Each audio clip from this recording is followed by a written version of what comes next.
एक अवस्था सृष्टि की, जहां सृष्टि का ये हो कि सृष्टि में जन्म के दुख, मृत्यु के दुख, जन्म मृत्यु, जरा व्याधि,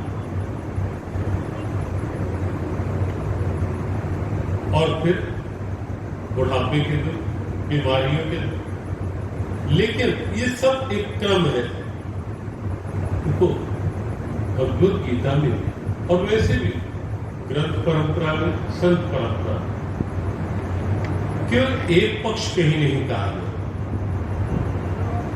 मान लो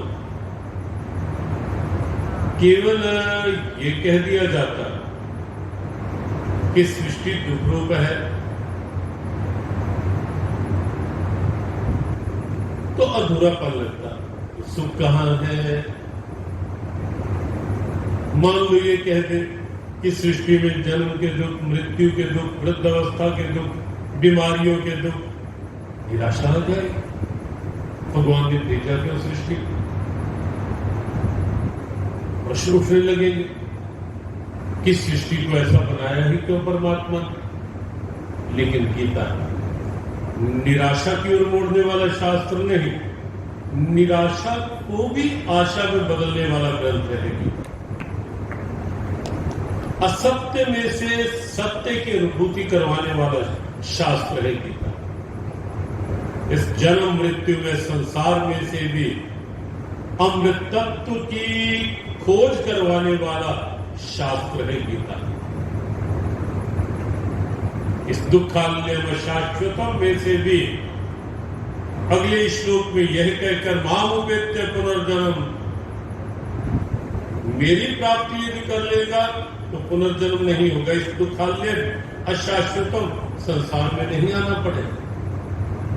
मेरी प्राप्ति नहीं करेगा, मुझे भूल जाएगा, तो ये होगा अनित्यमा सुखम लोक। ये लोक क्या है? अनित्य है और इसलिए सुख से रहित है। और यहां भी आप लॉजिक देखें, गीता का हर शब्द तर्क संगत है। संसार क्यों असुखम है? क्योंकि अनित्य है। कोई भी विचारवाद या कोई भी नास्तिक ही सही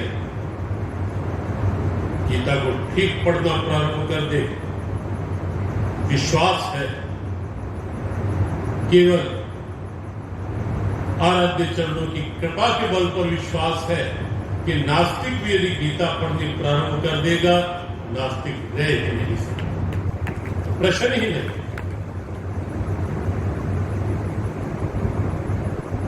और भगवान ने कहीं कुछ ऐसा कहा ही नहीं जिस पर कोई प्रश्न कर पाए, या प्रश्न करे तो उसका उत्तर न मिल पाए वहां से। संसार असुखम है, वो ये कहे ये परमात्मा आपने ऐसी सृष्टि बनाई क्यों जो सुख से रही है? भगवान कहते हैं देख मेरे वत्स, सृष्टि क्योंकि अनित्य है और अनित्य से नित्य सुख मिल नहीं सकता, इस बात को समझ। और इसीलिए आगे कहा अनित्यमा सुखम लोकम इमं प्राप्य भजस्व माम। इस अनित्य और सुख रहित लोक को पाकर यदि सुख चाहता है, आनंद का अमृत चाहता है, भजस्व माम, मेरा भजन कर समाधान साध्य। केवल निराशा नहीं, आशा की किरण दिखाई। मेरा भजन कर। दुखालय है संसार, लेकिन क्यों? आगे तर्क दिया अशाश्वतम। समस्या क्या है?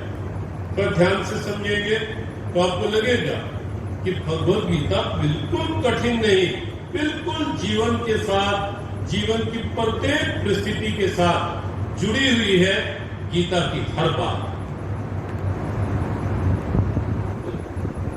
अशाश्वतम, भगवान ने सीधा कहा कि मेरी बनाई दुनिया शाश्वत नहीं, सदा रहने वाली नहीं, इसमें ये समस्याएं हैं। और हमारे गुरुदेव कहा करते हैं अपनी बनाई चीज को तो ये कहेगा क्या कि इसके ग्राहक ना बनो, ये ठीक नहीं है। जिसकी मैन्युफैक्चरिंग होगी वो क्वालिटी सही नहीं भी होगी तो भी कोशिश करेगा कि कोई आया है, एक बार तो ऊपर रंग रोगन करके या कुछ ऐसा करके एक बार तो ये ले जाए। ये ग्राहक आया है, कौन कहेगा अपनी बनाई चीज को कि मेरी इस वस्तु के ग्राहक ना बनो, ये ठीक नहीं है।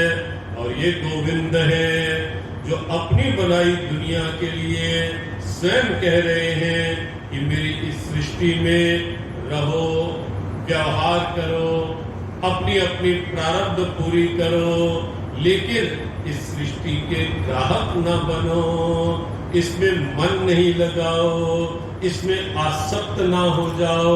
इस सृष्टि को लेकर के लोभ नहीं, अहंकार नहीं जगने दो इस सृष्टि को लेकर के। क्यों? क्योंकि मेरी सृष्टि का वास्तविक रूप यह है, ये सदा रहने वाली नहीं है और इसलिए शाश्वत सुख का केंद्र भी मेरी ये सृष्टि हो नहीं सकती है। नहीं, ठीक से समझ लो। और इसलिए इस अनित्य संसार में आकर नित्य परमात्मा का भजन करो। और एक बात और ध्यान से देखो, महामनुस्मर युद्ध चय, इस शब्द को आप देखें, ये अमृत की यात्रा का ही भाव। दो बातें इसमें देखें, एक तो महामनुस्मर, मेरा स्मरण, और युद्ध चय। पहली बात तो जय शब्द युद्ध के साथ लगाया, महामनुस्मर के साथ। चय कहते हैं और, अर्थात मेरा स्मरण तो करो ही और जीवन के संघर्ष में भी लगे रहो, व्यवहार भी करो। और हम कई बार कहते हैं कि जीवन में बड़ी आवश्यकता है इस भी और भी, ये दो शब्दों को सही से जीवन में प्रयोग करने। प्राय होता है जहां भी लगाना होता है वहां भी लगाते हैं, और जहां भी लगाना होता है वहां भी लगा देंगे। आज से सावधान, दोनों शब्दों का प्रयोग सही। जैसे प्राय क्या होता है, क्या संसार को प्रमुखता देंगे, प्राथमिकता देंगे, परमात्मा को गौण स्थिति में रखेंगे आगे के नंबर में, सेकेंडरी।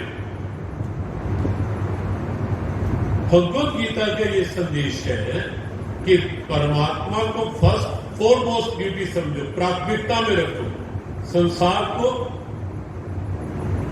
दूसरे नंबर पर। परमात्मा के आधार पर संसार को स्वीकारो, न कि संसार आगे परमात्मा पीछे। प्रभु राम के वनवास की कथा हम सबने वाल्मीकि रामायण और श्री रामचरितमानस के भाव से श्रवण की। वनवास हुआ, भरत ने एक प्रश्न उठाया, तो कई बार इस बात को लेकर कहते हैं, भरत ने एक प्रश्न उठाया कि गुरुदेव ये अव्यवस्था क्यों, कौन सी? कहा जिसे आगे रखना था उसे पीछे कर दिया, और जिसे पीछे रखना था उसे आगे कर दिया। कैसे? कहा दो बार थे, सुनहु प्राण प्रिय भावत जी का, देहु प्रथम बार भक्त ही टीका, और मांगो दूसर पुनिकर जोरी, पूर्वो नाथ मनोरथ में मोरी, तापस वेश विशेष उदासी, 14 वर्ष नाम बनवासी। तो पहला बार तो मांगा था ना कि देहु प्राण प्रिय भक्त ही टीका, भक्त का राज्य, और दूसरे बार में प्रभु का वनवास। लेकिन व्यवस्था उल्टी हो गई गुरुदेव, पीछे कवर आगे हो गया, पहले वनवास दे डाला गया और फिर राज्याभिषेक की बात। क्रम ठीक रहता ना, अयोध्या में सोनापन नहीं आता गुरुदेव। कैसे? का मेरे लिए राज्याभिषेक था ना पहले क्रम में।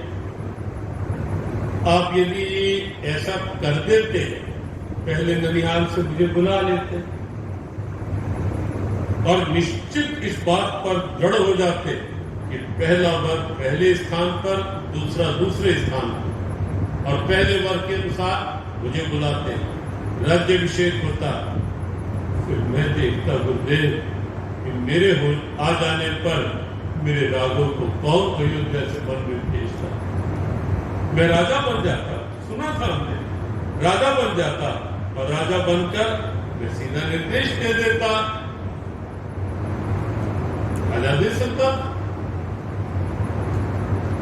लेकिन पहला पीछे, पीछे वाला पहले, बिल्कुल यही जीवन का क्रम बदलता है। तो अयोध्या में सोना पहनाता है, वो अंदर हो बाहर हो। और वो क्रम क्या बदला? गीता के कृष्ण कहते हैं मां मनुस्मर, मेरा स्मरण तो कर ही, और संघर्ष भी व्यवहार भी कर। होता क्या है? सुबह उठे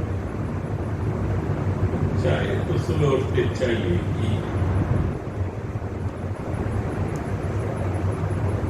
ऑफिस तो जाना ही है, कोई आ गया है ये काम कर, ये मिलना ही है, ये करना ही है। और अगर समय मिलेगा तो गीता पाठ भी कर लेंगे, भजन भी कर लेंगे, मंत्र जाप भी कर लेंगे, अर्थात परमात्मा को कर दिया भी की श्रेणी में, संसार को रख लिया ही की श्रेणी में। होना क्या चाहिए? भजन तो करना ही है, पाठ का नियम तो करना ही है, और काम भी करेंगे। समझ में आई बात या नहीं? ही और भी का अंतर समझ आया या नहीं? और आज से क्या विश्वास किया जा सकता है? हम सब विश्वास बना सकते हैं क्या? आज से सही शब्द का सही स्थान पर प्रयोग, सही भाव से। मां मनुस्मर अर्जुन, मेरा स्मरण तो कर ही, युद्ध जय और व्यवहार भी कर। एक एक शब्द गीता का विचार नहीं। और एक बात और देखो, ये व्यवहार जो है ना, बाहर का संसार, ये शरीर का विषय है, बाहर का विषय है। और मां मनुस्मर, परमात्मा का स्मरण, स्मरण मन का विषय है। इस बात को भी यदि समझ लेंगे, समाधान मिल जाएगा। ढेरों उलझनों से बचा जा सकता है। केवल इतने से समाधान से गीता है। व्यवहार, परिवार, संसार, व्यापार, ये शरीर का विषय। संसार और संसार के जितने संबंध हैं, शरीर के, शरीर से शरीर तक, बिल्कुल एक स्पष्ट सत्य है। जितने संबंध संबंधी शरीर के, शरीर से शरीर तक। भगवान ने पूछा अर्जुन से, कहा जानता है जन्म से पहले कहाँ थे? ये सब जिनके लिए तू बोल रहा है, मातुलान, भ्रात्रान, पुत्रान, पौत्रान, सखीस्तता, श्वेशुराम, सुहृदश्चय, सेन्योरुभ्योर, ये सारे तो रिश्ते नाते गिना रहा है। जानता है जन्म से पहले कहाँ थे? नहीं कृष्ण। मृत्यु के पश्चात कहाँ होंगे? जानता है? नहीं होंगे। बीच में है ना, शरीर के संबंध में बात। अव्यक्तादीन भूतान, व्यक्त मध्यान भारत, अव्यक्त निधनान्ये तत्र का परिदेवना। दूसरे अध्याय का अत्यंत गहन विचारणीय मंत्र है ये 28। अव्यक्तादीन भूतान, व्यक्त मध्यान भारत, अव्यक्त निधनान्ये। ये सब कुछ संसार का, शरीर का, शरीर से शरीर तक। और स्मरण मन का विषय। और इसीलिए गीता के कृष्ण कहते हैं, मन में मुझे बसा, मन मेरे में लगा, मन से मेरा स्मरण कर, शरीर से व्यवहार होने। समस्या क्या होती है? बाहर के व्यवहार को जब हम अपने भीतर ले जाते हैं ना, स्मरण में, तब बंधन प्रारंभ होते हैं, चिंताएं प्रारंभ होती हैं। और जितना संसार अधिक मस्तिष्क में प्रवेश करेगा, उतना अधिक चिंताएं खड़ी करेगा। और जितना इसे आजमा कर देखना, जितना मन में प्रभु का स्मरण होगा, मस्तिष्क में प्रभु का भाव होगा, आप देखेंगे कितनी शांति, कितना आनंद, स्वाभाविक सहजता। और यही है गीता का अमृत, जिसके लिए कहा जन्म मृत्यु जरा दुखे विमुक्तो अमृतमश्नुते। ये है वो अमृत कि जहां भीतर, कि ये सारे धर्म जो है शरीर के, जन्म शरीर का, आत्मा न जायते म्रियते वा कदाचित् नायं भूत्वा भविता वा न भूत्वा। आत्मा अजन्मा, न जायते म्रियते, न जन्म न मृत्यु।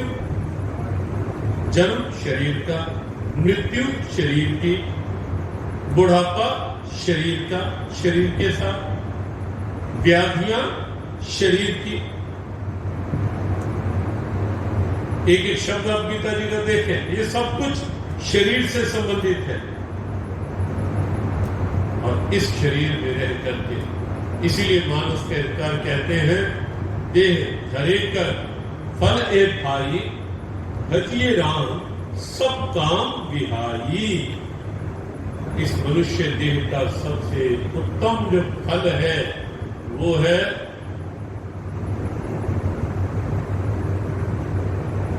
मन रे जन्म अनमोल मिला, मन रे जन्म अनमोल मिला, मन रे जन्म अनमोल मिला, मन रे जन्म अनमोल मिला।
ये गूंजी श्वासों की मन रे ये गूंजी श्वासों की मन में ये गूंजी श्वासों की ये दरबारे प्रभु तेरे के जगत सारा देखे ये गूंजी श्वासों की ये लगा दे प्रभु के लेखे जगत सारा देखे ये गूंजी श्वासों की मन रे भजन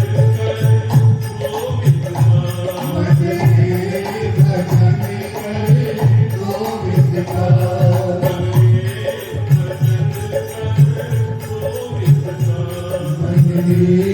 भजन करे गोविंद का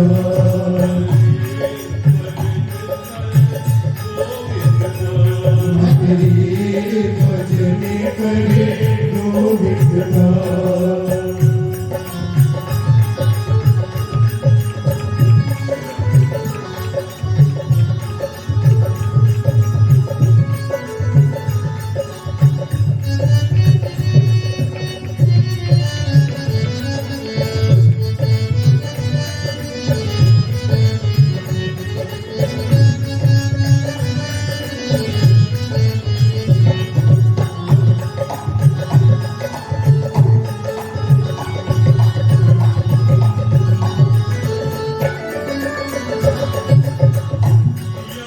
जग में सदा नहीं रहना मान मेरा कहना भजन कर गोविंद का यहाँ जग में सदा नहीं रहना मान मेरा कहना भजन करे गोविंद का जग में सदा नहीं रहना मान मेरा कहना भजन कर गोविंद का यहाँ जग में सदा नहीं रहना मान मेरा कहना भजन करे गोविंद का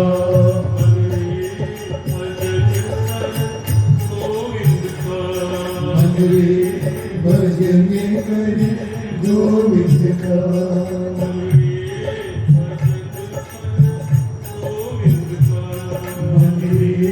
भजन करे गोविंद का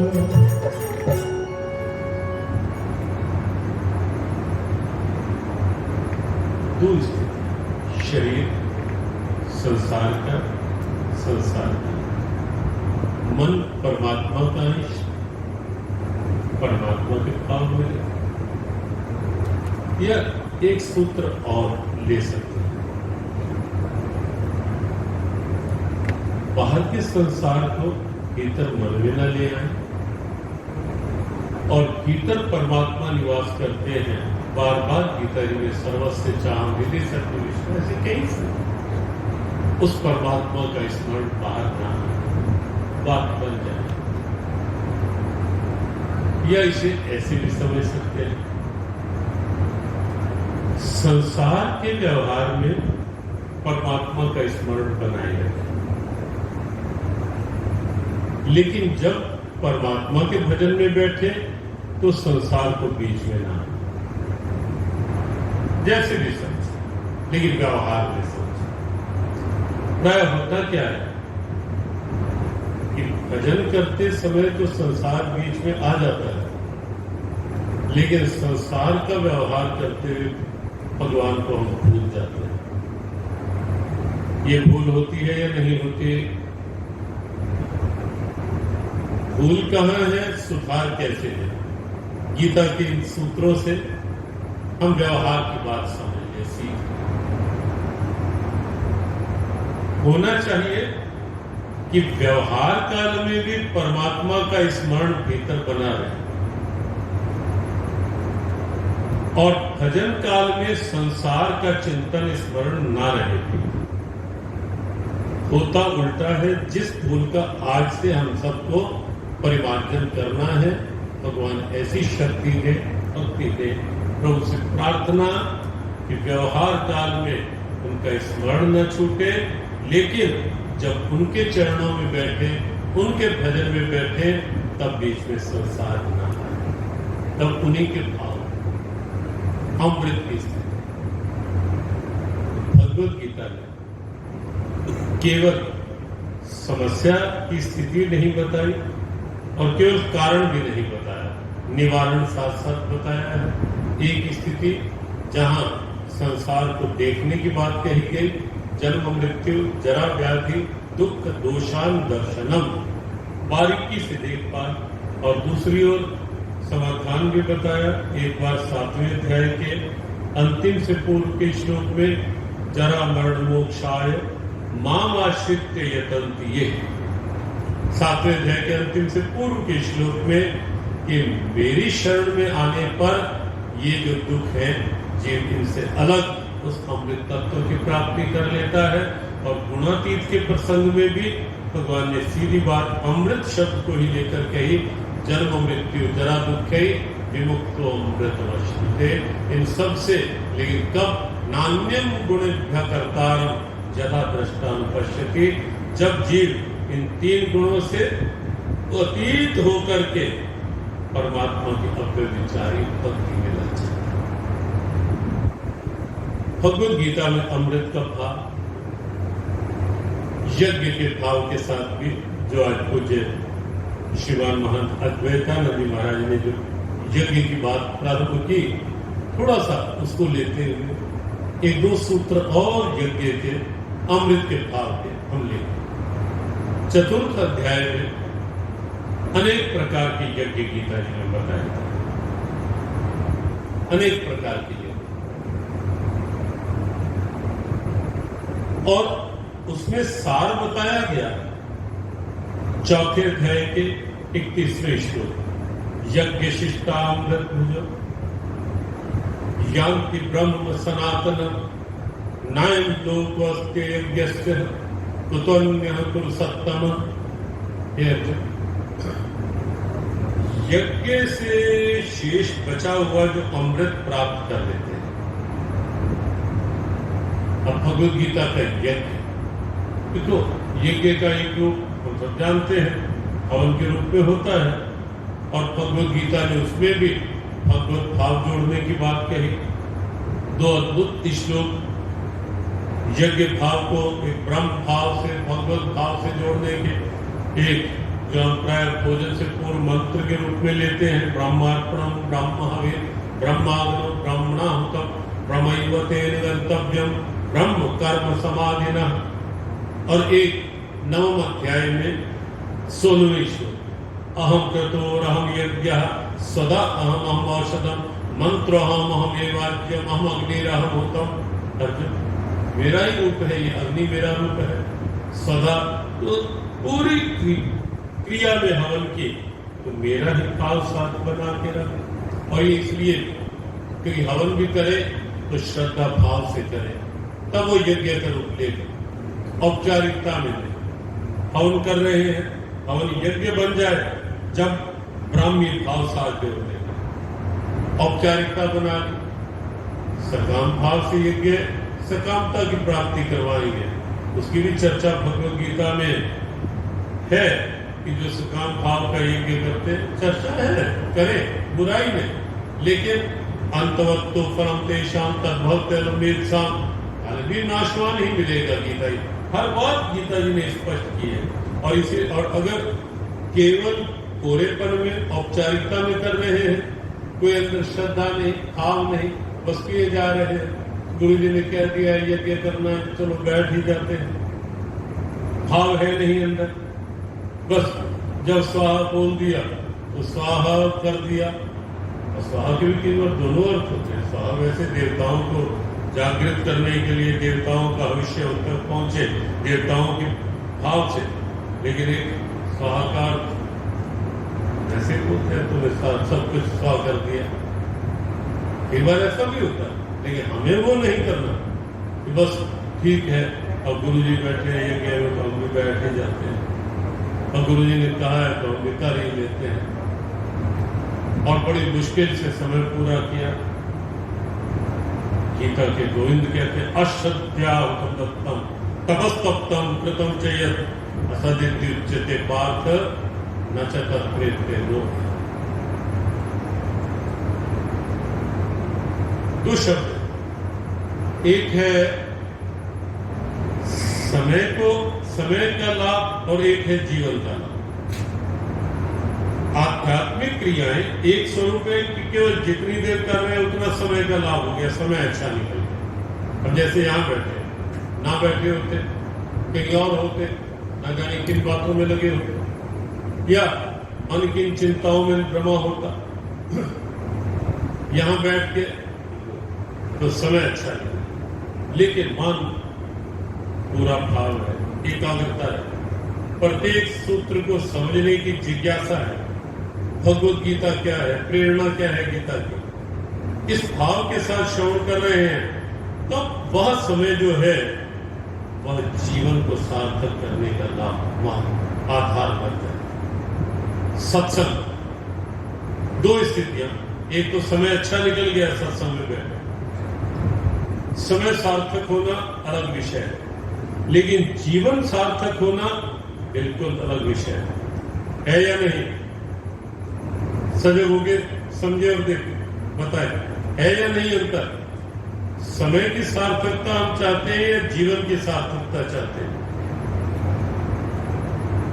कोई भी आध्यात्मिक क्रिया परिणाम में देखो, भगवान कृष्ण का नेहा विक्रम नाशो अस्ति प्रत्यवायो न विद्यते, दूसरे अध्याय का 40वां श्लोक, भगवान कहते हैं देख पार, प्रत्यवाय विपरीत परिणाम, साइड इफेक्ट तो कोई है ही, प्रारंभ का नाश भी नहीं इस मार्ग में। अध्यात्म सत्य के पथ, प्रारंभ का नाश नहीं, जितना करेगा लाभ ही है, लेकिन जीवन का लाभ लेना है तो श्रद्धा बनानी होगी, भाव बनाना। प्रत्येक क्रिया, हवन भी यज्ञ बनेगा कब? जब उससे भाव होगा, नहीं होगा तो गीता जी ने तो स्पष्ट कर, दार्शनिक ग्रंथ है, लाक्षणिक ग्रंथ है, क्लासिकल, एरिगोरिकल, वैचारिक ग्रंथ है गीता, जीवन का दर्शन है गीता, और इसलिए हर बार विचार को सीधा कह दिया कि न इस लोक मिला न परलोक मिला, न च तत्प्रेत्य नो, यहां भी नहीं वहां भी। और यहां इस श्लोक में भी कहा यज्ञ शिष्टामृत भुजो यांति ब्रह्म सनातन नायम लोकोस्ते यज्ञस्य कुतोन्य पुरुषोत्तम।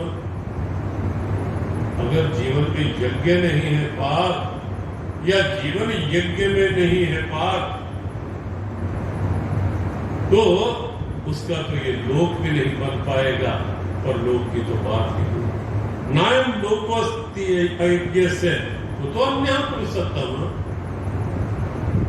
जीवन दो है, एक यह जीवन और एक अगर फिलोसफिकली देखें मृत्यु के पश्चात का जीवन, लाइफ बियॉन्ड डेथ।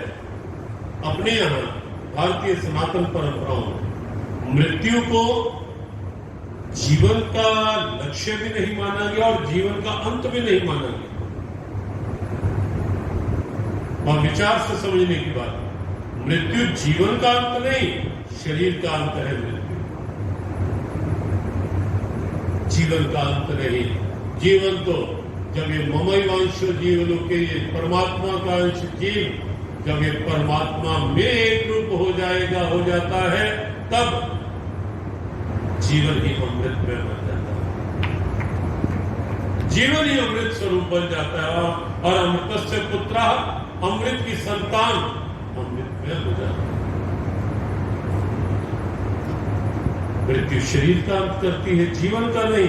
और हमें जीवन, इसीलिए जीवन सार्थक करना है, और जीवन सार्थक भाव से। कोई भी हवन भी यज्ञ बन जाएगा जब पूरे भाव से करें, और प्रत्येक क्रिया यज्ञ बन जाएगी जब ईश्वरीय भाव साथ हो जाए, निष्काम भाव। मेरा स्वार्थ नहीं, कोई भी क्रिया मैं मेरे स्वार्थ के लिए नहीं कर रहा, कोई भी क्रिया मुझे मेरे स्वार्थ की पूर्ति के लिए नहीं करनी, मुझे परमार्थ के हित के लिए करनी है, मुझे परलोक की दृष्टि से करनी है, मुझे मेरे गोविंद की प्रसन्नता की दृष्टि से करनी है, मुझे मेरे लोक और परलोक बनाने की दृष्टि से करनी है। मुझे कोई भी क्रिया मेरी यहाँ की प्रारब्ध यहाँ पूरी होती रहे और आगे वह क्रिया मुझे मेरे प्रभु तक, मेरे आराध्य तक, मेरे वास्तविक स्वरूप तक मिलाने का माध्यम बने। और इसीलिए गीता का कर्म योग कर्म को बंधन नहीं बनने देता। क्या होता है? हमारे कर्म हमारा ही बंधन। सोचो, बांधता कौन है? बंधन कहां है? कभी और बांधता है। आवागमन कहां है? कभी बलात् हठात हमें पकड़कर आवागमन में धकेल देता है, हफ्तूक में फेंक देता है क्या? बिल्कुल भी नहीं। मेरे ही अज्ञानता पूर्वक किए गए कर्म मेरा बंधन बनते हैं, मेरे आवागमन का कारण बनते हैं। जब मैं कर्म केवल मेरे स्वार्थ के लिए करता हूं, जब मैं कर्म केवल अपनी कामनाओं की पूर्ति के लिए करता हूं, वहां मेरा कर्म मेरा बंधन बनेगा।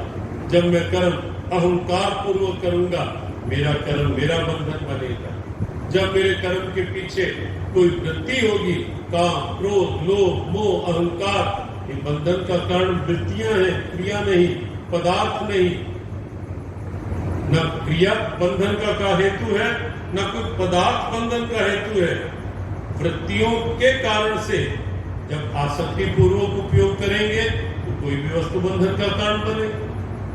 जब आसक्ति पूर्वक कर्म करेंगे, कोई भी क्रिया बंधन का कारण बन जाएगी।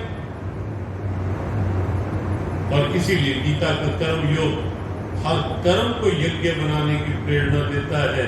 और कर्म यज्ञ बन सकता है जब कर्म को हम ये मान ले, मैं नहीं कर रहा, प्रभु आपकी कृपा से हो रहा। ये बताओ, सत्य क्या है? मैं कर रहा हूं ये सत्य है या उसकी कृपा से हो रहा है ये सत्य है? सत्य क्या है? हो रहा है कृपा से ये सत्य है। मैं कर रहा हूं ये सत्य नहीं है।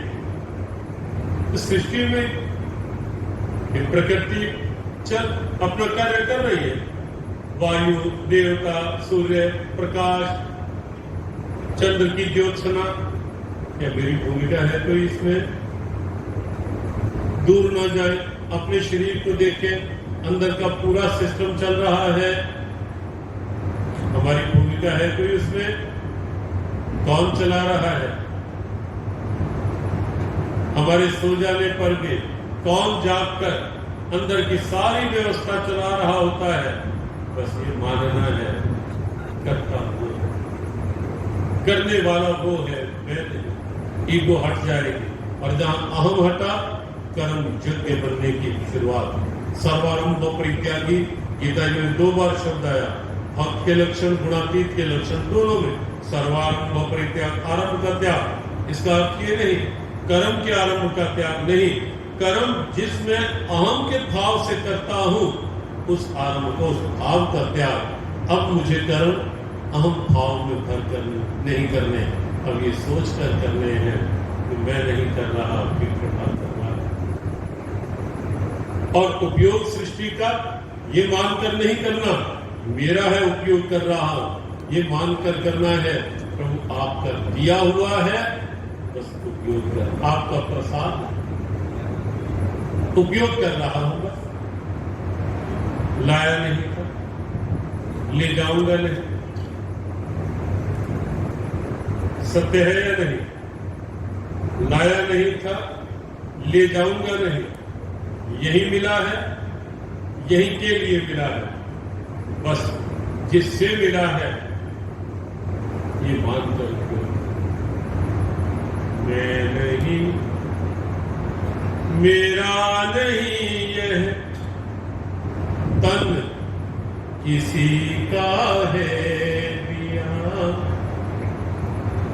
जो भी मेरे पास है वह सब उसी का है दिया,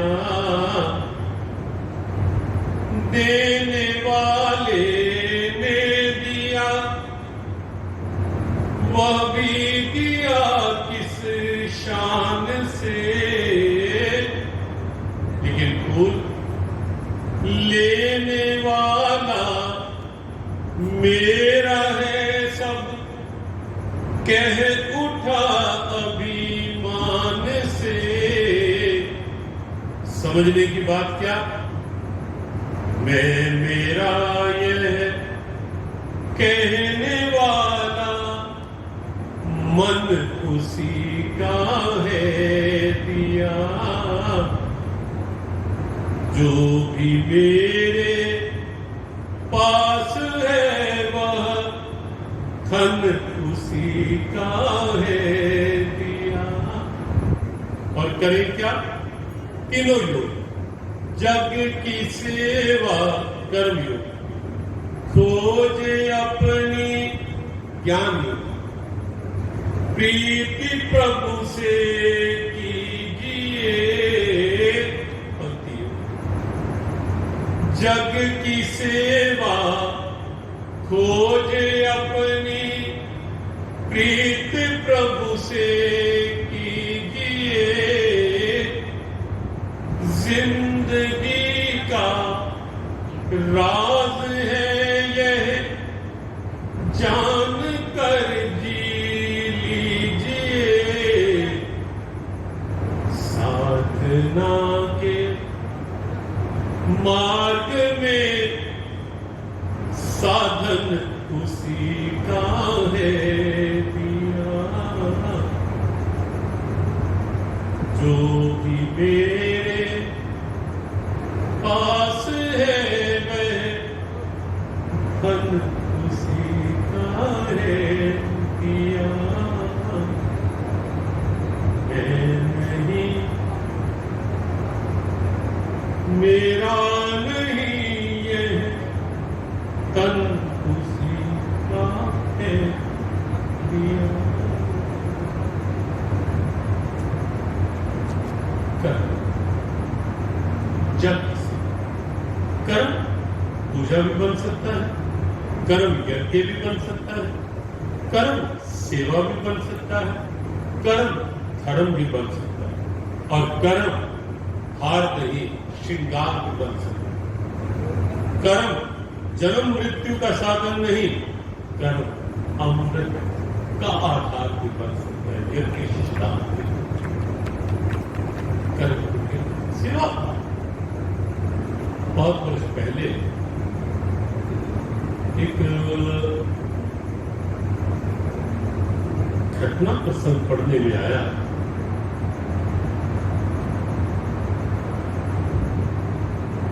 पकड़े कुंभ के भाव में कोई साधक एक लक्ष्य लेकर कि मैं कुंभ में त्रिकाल संध्या और 3 बार ही स्नान करूंगा, पूरा नियम निभाऊंगा। 40 दिन तक निभाया, पूरा चाहिए। जैसे ही पूरा हुआ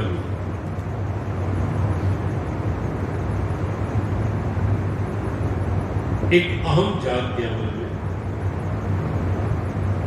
मैंने बिल्कुल नियम अच्छे से किया है और इस बार मुझे नहीं लगता कि मेरे से अच्छे ढंग से किसी और ने कोई नियम किया होगा। तो मुझे नहीं लगता कि मेरी भांति किसी ने त्रिकाल संध्या और सब कुछ नियम से स्नान 3-3 बार किए होंगे, और इसलिए मुझे लगता है कि इस बार तो कुंभ का सबसे मुख्य अमृत तत्व लाभ मुझे ही मिलेगा। देखो, इतनी श्रेष्ठ क्रिया मेरे अहम जोड़ दिया था, आसक्ति जोड़ दी था, अपेक्षाएं जोड़ दी था। और भगवत गीता में कर्म योग के ये 3 स्थितियां, अहंता, ममता, फलेच्छा, ये ना हो कर्म यज्ञ बने। तीनों जोड़। नींद आ गई, रात को एक स्वप्न आया, और स्वप्न में देव पुरुष अनुभव हुए। देखो, जो अभी कहा ना कि यज्ञ की क्रियाएं व्यर्थ तो जा नहीं सकती, कर्म अध्यात्म के भाव से व्यर्थ तो जाएगा नहीं। लाभ तो होगा ही, एक दैववाणी कुछ अनुभव हुआ, लेकिन अनुभव में जो दैववाणी का शब्द था वो निराशा में डालने वाला। कहा इस बार का तो कुंभ का वास्तविक जो अमृत तत्व था वो अमुक प्रांत में रहने वाला, अमुक प्रांत के अमुक गांव में रहने वाला एक चरमकार भाई ले गया।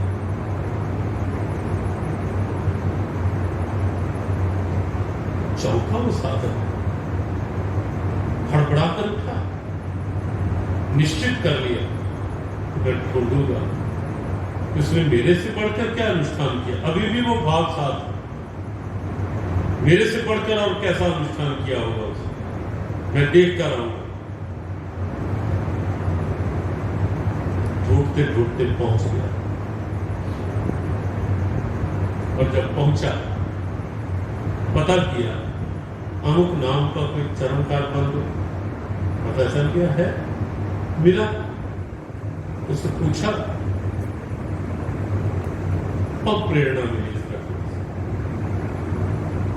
बहुत वर्ष पूर्व पड़ी, बहुत प्रेरणा मिली और ढेरों संस्थाओं को केवल यह घटना सुनाकर प्रेरित भी किया गया।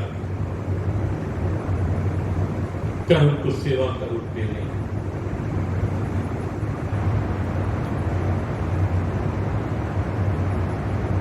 पूछा उस भाई से कि भैया कुंभ स्नान के लिए गए थे क्या? उसने कहा नहीं महाराज, नहीं जा पाया। अब तो बुद्धि और चकरा गई कि गया भी नहीं, और दैववाणी ऐसी कि कुंभ का अमृत मुख्य रूप से इसमें मिला। और कुछ सोचा था क्या कुंभ स्नान का? और सोचा था, सोचा ही नहीं था। मैं 1 वर्ष से लगातार मैं अपने पेशे से बड़ी ईमानदारी से काम करता हूं। अपने पेशे से मैं कुछ पैसे रोज निकाल रहा था। 1 साल बाद कुंभ आएगा और मैं कुंभ स्नान करने इस बार अवश्य था। साधन थे नहीं मेरे पास, पैसे कुछ जोड़े और लगा। जब कुंभ आया, प्रारंभ हुआ, लगा मुझे कि मेरे पास अब इतना साधन है कि मैं कुंभ में जा सकता हूं।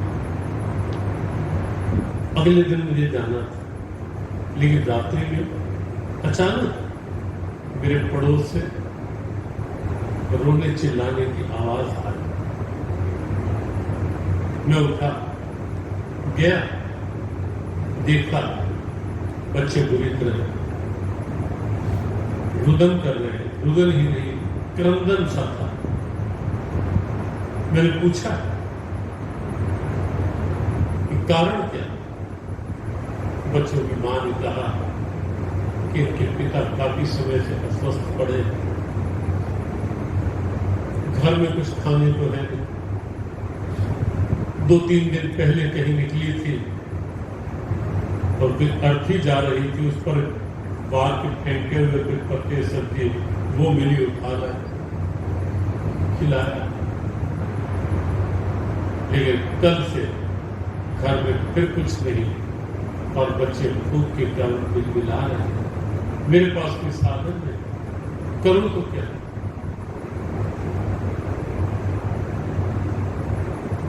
वो व्यक्ति अपनी बात सुना रहा है।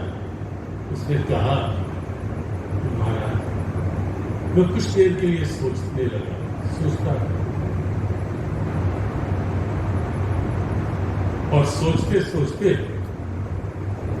जो पैसा मैंने इकट्ठा किया था, उस पैसे का मैं गया दुकान पर, कुछ राशन खरीदा और राशन खरीद कर उस परिवार को दे दिया।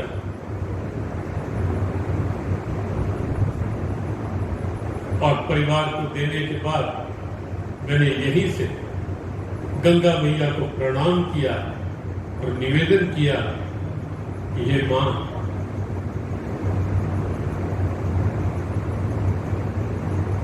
मेरा तो यही स्नान स्वीकार कर लेना, यही स्नान। और वो कौन सा स्नान? यज्ञ, यज्ञ शिष्टामृत। अपने उस भाव की तिलांजलि कर दी परहित में। वो यज्ञ कुंड है और स्वाहा, अपने किसी भी भाव को स्वाहा किया जा रहा है उस विराट भाव में। सेवा,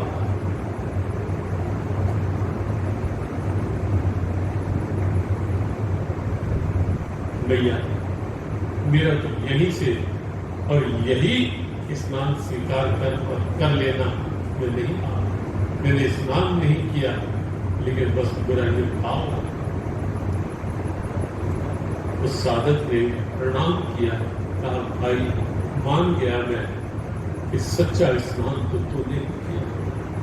देखो, ये इस घटना से कहीं ये अर्थ नहीं लेना कि कुंभ के स्नान का महत्व कम है,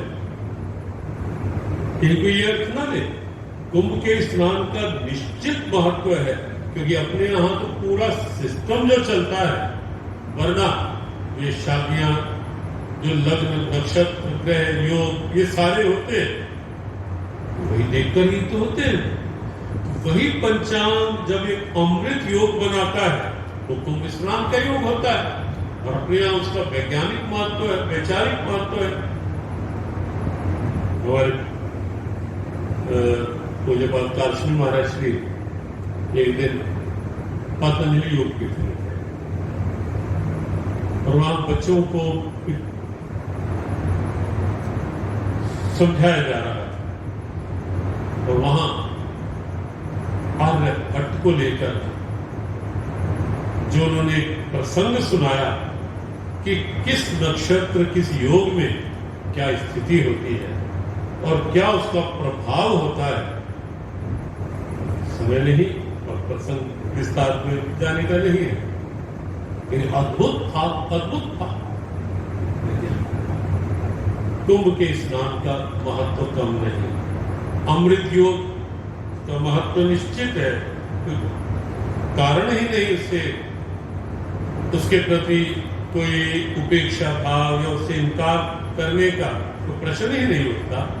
लेकिन जब स्थिति ये आती है कि कोई भूख से बिलबिला रहा है और मेरे पास साधन उतना है, तो वहां जब स्थिति आती है कि ये या वो, वहां निश्चित रूप से वो महत्व यज्ञ शिष्टामृत, यज्ञ भाव से जो उत्सवशिष्ट होता है, वो अमृत। एक सामान्य सी बात, जब कई लोग पूछते हैं कि सेवा का महत्व, वैसे तो घंटों बोलते रहो, घंटों एक एक शब्द गीता जिनका चलता रहेगा, पूरा होने वाला नहीं। लेकिन छोटी सी बात है, कभी हम किसी होटल में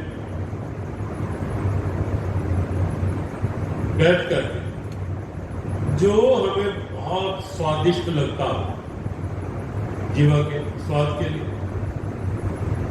खाएं, ये ना सुनी लेना कि व्यासपीठ से छूट मिल गई कि होटल में बैठकर खाएं। छूट नहीं है, वैसे तो भगवान की कृपा का जो प्रसाद है, घर का जो प्रसाद है, वही सबसे उत्तम है, वही। और सात्विक भोजन, निश्चित भोजन की सात्विकता और भोजन की संतुलित व्यवस्था वही जीवन में उचित स्थिति है। लेकिन एक उदाहरण के लिए मान हम कभी ऐसा हो, जीवा के स्वाद के लिए खाएं, 2000 रुपए का बिल दे दिया, खूब स्वादिष्ट व्यंजन लिए, और जब बाहर निकले कोई भूखा व्यक्ति बिल बिलाकर रो रो कर कह रहे हो स्टेज से, भाई बहन मुझे 2 रोटी लेकर खिला दो, तड़प रहा हूं कुछ, और आप 20 रुपए निकाले, और अपने हाथ से 2 रोटी लेकर उसको खिला दे और फिर उसके चेहरे पर उभरा हुआ संतोष देखे, शांति देखे और उसके पश्चात अपने आप से पूछे, अपने मन से पूछे कि मेरे मन ये बता 2000 रुपए खा करके संतुष्टि मिली या 20 रुपए खिला करके संतुष्टि?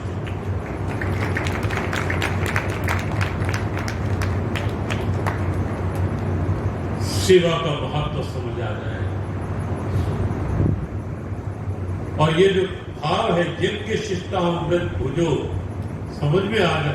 ये जो स्वाभाविक संतुष्टि मिलती है जब भी किसी के लिए हम कुछ करें, अपने लिए कितना कुछ कर लो, कितना इंद्रियों की तृप्ति के लिए कुछ कर लो, तृप्त होने वाली नहीं है। लेकिन जब किसी के लिए कुछ करते हैं तो मानसिक संतुष्टि स्वाभाविक मिलती है और वह तृप्ति जो होती है वो अमृत है। और वह अमृत जो है वो और आगे प्यास बढ़ाता है और इसीलिए गीता के कृष्ण अमृत के भाव को एक रूप में और 10वें अध्याय में वहां अर्जुन के भाव के साथ है। जब अपनी विभूतियां कहने से भगवान कृष्ण का एक अद्भुत सा स्वभाव देखा भगवद गीता। कोई बात कहते हुए थोड़ी सी, जैसे कई बार होता है ना संगीत में, कोई गायन होता है तो एक पंक्ति के गाई और फिर थोड़ा संगीत की लय चली और उस संगीत की लय में थोड़ी वृत्तियां और भाव में आ गई और फिर आगे वो भाव चला।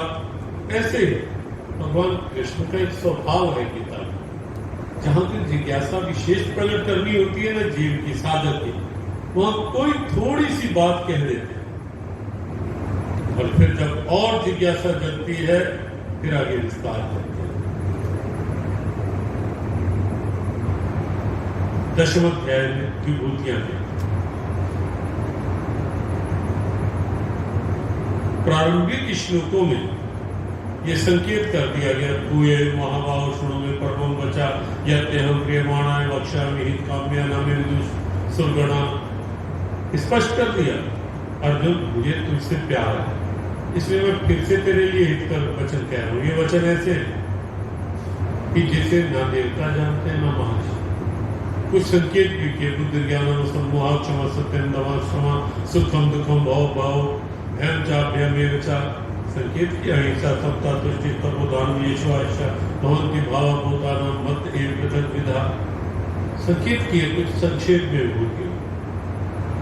अर्जुन 12वें श्लोक से भगवान की स्तुति करने लगा और स्तुति करते करते एक शब्द कहते हैं, अर्जुन के मुख से निकलता है एक श्लोक 10वें अध्याय का 18वां श्लोक। विस्तरेणात्मनो योगं विभूतिं च जनार्दन भूयः कथ्यः तृप्तिर्हि क्षणवतो नास्ति मे अमृतम्। कृष्ण, जो आपने मुझे अपनी विभूति और योग की बात कही, मेरा निवेदन है केशव भूया तथ्या, आपसे फिर से कहो और तो कहते रहो और मैं सुनता रहूं।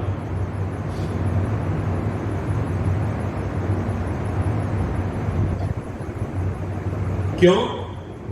क्योंकि आपके श्रीमुख से आपकी विभूतियों की बात सुनकर, योग की बात सुन करके भूया तथ्या तृप्तिर ही क्षणोतो नास्ति, ये जो अमृत नास्ति में अमृतम शब्द लगाया, ये विभूतियों का और आपकी चर्चा का अमृत पान करके मेरी तृप्ति नहीं हो रही। कृष्ण,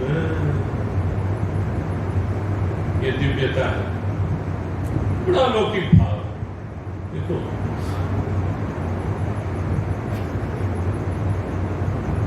संसार में तो तृप्ति है ही, कोई नहीं कह सकता। इंद्रियां कभी भी किसी विषय से तृप्त हुई हो, संभव ही नहीं। आंख देख देख कर कभी तृप्त हुई क्या? ध्यान सामने, सजग, बिल्कुल मेरे जीवन की बात है, केवल अतीत की नहीं, त्रेता की नहीं, द्वापर की नहीं, सतयुग की, मेरे जीवन की बात है गीता, और बिल्कुल सीधे समाधान की बात है। कभी इंद्रियों की तृप्ति हुई क्या? आंखें देख देख कर तृप्त हो जाती है क्या किसी की? जब 80-80 साल के बुजुर्ग, कोई अन्यथा न ले, आक्षेप नहीं है किसी पर, केवल विचार की बात है, टीवी के निरर्थक से दृश्य देखने के लिए और आगे तब भी पूछे तो अब क्या ढूंढ रहे हो? जीवन भर देखते देखते क्या तृप्ति नहीं है? अब तो इन आंखों से अपने गोविंद को निहारने का प्रयास करें, जिसके कारण आप देख रही है उसको देखने का प्रयास करें। जीवा चक चक कर तृप्त हो जाती है क्या? कि अपने आप से प्रश्न करें, क्या ये भाव बना नहीं रहता? अंत तक देखा जाता है इस स्वाद वो स्वाद। ब्रज के एक संत एक बार अपनी रचना से प्रश्न करते हैं, अपनी जीवा से, मेरी रचना सच बता, जीवन में तूने कितने सांसारिक रस चखे, कितने स्वाद चखे, लेकिन जो रस तुझे कृष्ण नाम से मिला, मेरी रचना सच बता, वो रस कहीं और से मिला क्या? वो रस कहीं और से मिला क्या? मेरी रचना बताए क्या? और सच तो यही है ना कि कृष्ण नाम में जो रस है वो रस और होगा क्या? जो अमृत कृष्ण नाम में है, भक्ति भाव में, तो और कहां होगा? हो ही नहीं, संभव ही नहीं।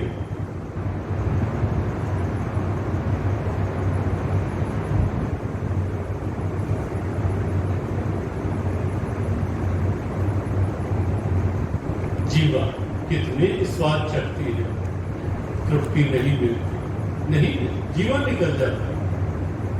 और ऐसे ही कान सुन सुन कर तृप्त नहीं होते, पैर घूम घूम कर तृप्त नहीं होते,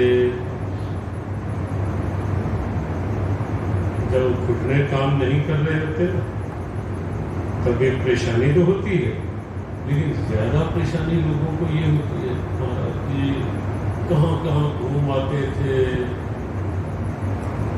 कहां कहां घूमते थे, अब चला ही नहीं जाता। बैठने का अभ्यास बना लो, कुछ बैठ करके भगवत भाव में मन लगा लो, तृप्ति तो वहां है। सार की बात समझो, आंखें संसार को देखकर तृप्त नहीं होगी, आंख तृप्त होगी जब भी जिसके कारण ये आंख देख रही है उधर देखकर ही तृप्ति होगी। वाणी रसना कितने स्वाद चख ले, तृप्ति नहीं, बनी रहेगी लालसा और, लेकिन तृप्ति अमृत जिसके कारण ये वाणी बोल पाती है, जब ये उसका नाम बोलना प्रारंभ कर दे, वहां तृप्ति, वहां रस, वहां मिठास, वहां जीवन का अमृत। और ऐसे ही हर अंग प्रयास। और एक बात और, जीवन में वास्तविक कृपा हम कब मानेंगे? कुर्सी, महल, गाड़ी, धन, पदा, ठीक है, वास्तविक कृपा मानकर उपयोग करें, जो है कृपा मानकर उपयोग करें। शास्त्रों ने उपयोग से कहीं मना ही नहीं की, लेकिन तेन त्यक्तेन भुज्येथा मां गृहाकस्य से धनम, उपनिषदों ने कहा जिसका है उसका मान करो, बस इतनी सी बात। जिसका है उसका मान, उपयोग की मना ही नहीं शास्त्रों, लेकिन ईश्वरीय भाव के साथ ईमान। लेकिन कृपा का माने विशेष कृपा, जब इस आंख को उसे देखना अच्छा लगने लगे जिसके कारण ये आंख देख रही। जब वाणी पर प्रभु का नाम आए और अंदर अमृत रस भर जाए या अंदर और भाव बन जाए, तब समझो कृपा है। जब कानों को प्रभु की चर्चा में रस आने लगे, अच्छा लगने लगे, तब समझो ये विशेष कृपा है। जब पैरों को प्रभु की ओर चलकर जाना, सत्संग में जाना, महापुरुषों की ओर भावपूर्वक चलकर जाना प्रिय लगने लगे, तब समझो ये विशेष कृपा है। यही जीवन का अमृत, यही भक्ति है। देखो भक्ति गीता की, उसको हम आगे के भक्ति योग में भी अमृत शब्द है, उसको भी हम लेंगे। लेकिन अब ये 10वें अध्याय में ये भाव आया कि अर्जुन ने कहा विस्त्रेणात्मनो योगम विभूति जनार्दन भूय कथ्या तृप्ति क्षणवतो नास्ति में अमृत। आपके शरीरों से ये योग और विभूतियों की बात सुनकर मेरा मन तृप्त नहीं हो रहा कृष्ण, मन कर रहा है भूया कथ्या। आप फिर से कहो, फिर से और सुनाओ और सुनाओ। सुख और दुख की बात से अमृत की का विषय प्रारंभ हुआ। लौकिक सुख और आध्यात्मिक आनंद, तो बड़ा सीधा अंतर। इकोनॉमिक्स में, अर्थशास्त्र में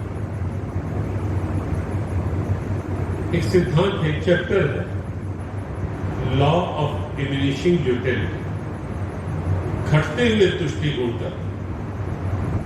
अर्थात संसार में हम जहां से भी सुख लेंगे उसके उपयोग के साथ उससे मिलने वाला सुख धीरे धीरे कम होता जाएगा।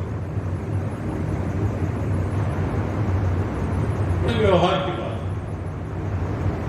मान लो रसगुल्ला या वृंदावन के राजभोग या कोई ऐसा और मिष्ठान, गुलाब जामुन, जलेबी, कोई भी वस्तु मिष्ठान आपको बहुत अच्छा लगता है, आप खूब प्लेट भरकर आगे रखिए। जब प्रथम मुंह में डालेंगे बहुत अच्छा लगेगा, दूसरा उससे कम, तीसरा उससे कम, चौथा उससे कम।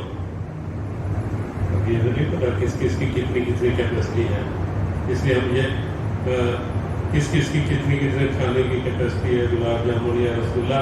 लेकिन आप देखेंगे कि खाते खाते हर उपयोग के साथ उसकी उपयोगिता कम होगी, उससे मिलने वाला सुख कम होता जाएगा और अंत में ये होगा वस्तु पड़ी होगी नहीं, फिर ऐसे ऐसे आपको आगे दिखाएंगे, ऐसे ऐसे करते हैं। हमने कईयों को, कोई तो ऐसा भी करेगा, चेहरा में ऐसे ऐसे ऐसे, हमने कईयों को कहा अरे भाई मना भी करना है तो प्यार से कर, और स्वभाव ऐसे और वाणी की मधुरता, ये भी एक अमृत है। शब्दों की मधुरता भी एक अमृत है। अनुद्वेग कर्म वाक्यम सत्यम प्रिय हितम चय। क्या बात क्या थी? कितनी स्वादिष्ट वस्तु हो, लेकिन खाते खाते अंततः मन उब जाएगा, नहीं उठाओ इसे। और ऐसे किसी भी इंद्रिय देखते देखते एक बार देखोगे बात अच्छी, दूसरी बार कम, तीसरी बार नहीं मैंने देख लिया और अब नहीं मेरा देख, और तुम देखा जाओ कितना भी अच्छा दृश्य, हर अंग के साथ जुड़ी बात। लेकिन जब प्रभु से जुड़ते हैं, ये जो आनंद है, चंद्रमा के जैसे दो पक्ष है ना, एक कृष्ण पक्ष जो कलाएं धीरे धीरे कम और फिर अमावस की अंधियारी रात और शुक्ल पक्ष कलाएं धीरे धीरे बढ़ती जाती हैं और फिर पूर्णिमा की पूर्ण रात्रि। यहाँ भी ऐसा ही सांसारिक सुख धीरे धीरे उपयोगिता के साथ कम और फिर अंततः उब जाएगा मन और भक्ति का सुख, प्रभु प्रेम का सुख, नामामृत या दर्शनामृत, भावामृत, भजनामृत, श्रवणामृत, ये सब अमृत है। सत्संग अमृत, कथा अमृत, तव कथामृतम तप्त जीवनम, ब्रजांगनाओं की भाषा। कथा अमृत, ये जो अमृत है जो प्रभु के साथ जुड़ गया, ये सारा सब भाव प्रभु के साथ जुड़े। ये क्या है? नारद भक्ति सूत्र में एक सूत्र है, प्रतिक्षण वर्धमानम।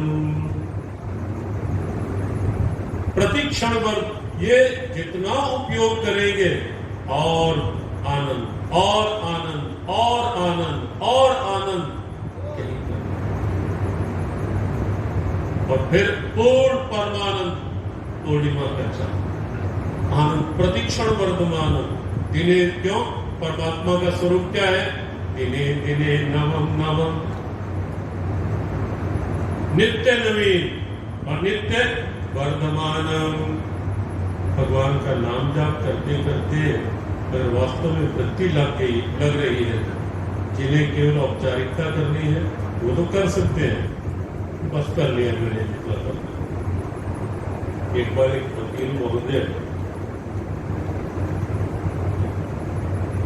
की पढ़ाई जब ज्यादा भी हो जाती है, संत के पास दीक्षा लिया, नाम लिया, उन्होंने कहा इतना जाप रोज करना। एक दिन किया तो अंग्रेजी में होता है तो बात होती है तो आगे डू लिख देने से होता है कि ये डन डन डन, फिर जो कल हुआ डू लिख दिया, तो पहले जो हुआ डू डू वही है, डू हो गया ये भी हो गया। तो अगले दिन, एक दिन तो किया, अगले दिन डू कह दी चुप। कल वाला वही तो जाप है, वही तो मंत्र है। एक दिन संत ने पूछा, जब गए फिर दर्शन, फिर नियम कर रहे, कहा रोज उतना जाप होता है? तो मैंने तो एक दिन किया था, फिर बाद में मैं तो अपनी वकालत की भाषा में बाद में तो डू कर देता था, कल वाला ही हो गया, कल वाला वही का वही प्रभु वही। और ना करना हो तो फिर तो अमृत नहीं है, फिर तो कोई लोग बहाना। लेकिन अगर मन से करने लोगों ने कल बात कही थी कि नाम जपे, मन से जपे, भाव से जपे, भजन करे, भीतर के भाव से करे, सत्संग में बैठे, भीतर के भाव से। हो ही नहीं सकता कि लाभ ना मिले, मंत्र जपे और लाभ ना मिले। जो लोग ये कहते हैं हमने बहुत करके देख लिया, वो क्या देखा होता तो ये शब्द वाणी पे आते ही ना, जपा होता तो ये शब्द वाणी पे आते ही ना। हमने बहुत करके देख लिया, हमें तो कुछ नहीं लगा इससे।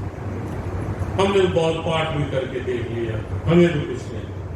अरे भी किया होता तो ये नहीं कहा जाता कि हमें कुछ नहीं किया ही नहीं, या किया भी है कुछ समय केवल औपचारिकता, केवल बाहरी क्रिया मात्र।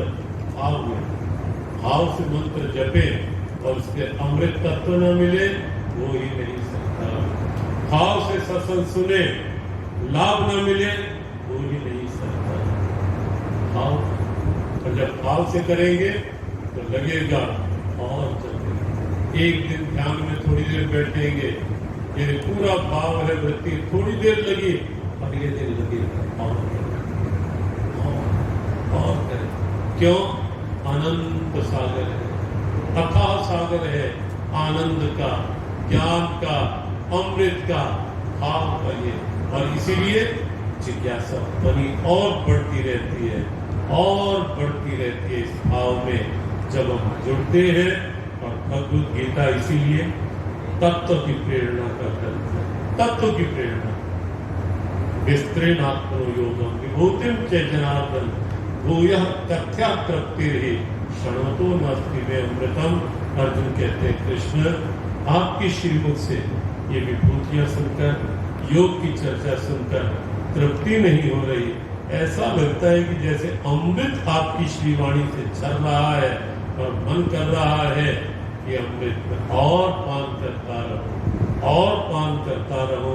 और सच में भगवान का नाम, भजन, ध्यान और किसी संत का दर्शन, सत्संग, गीता पाठ जब जब भाव में करेंगे हमारी स्थिति भी ऐसी होगी।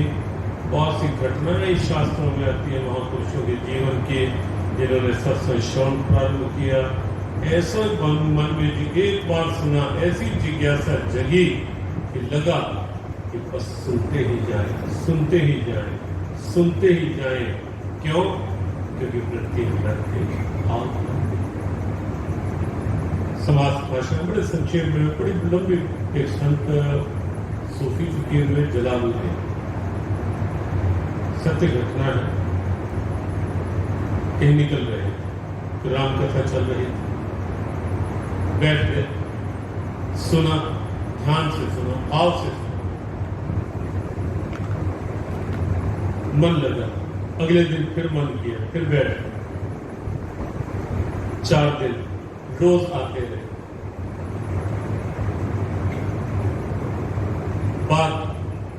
बादशाह तक पहुंचे।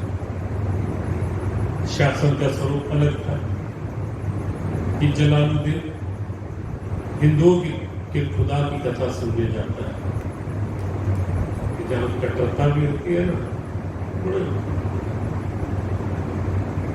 तो बुलाया गया जलालुद्दीन, कहा कल से कथा में नहीं जाओगे। जलालुद्दीन ने कहा नहीं पाऊंगा। अब तो ऐसा रस मिलने लगा है, अब तो ये 4-5 दिन की और रह गई है, 5वां दिन सुनिए, 4 दिन और है, अब तो रहा नहीं जाएगा। बुलाया गया,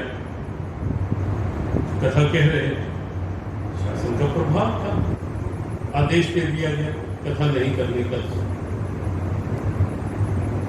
घर चले गए।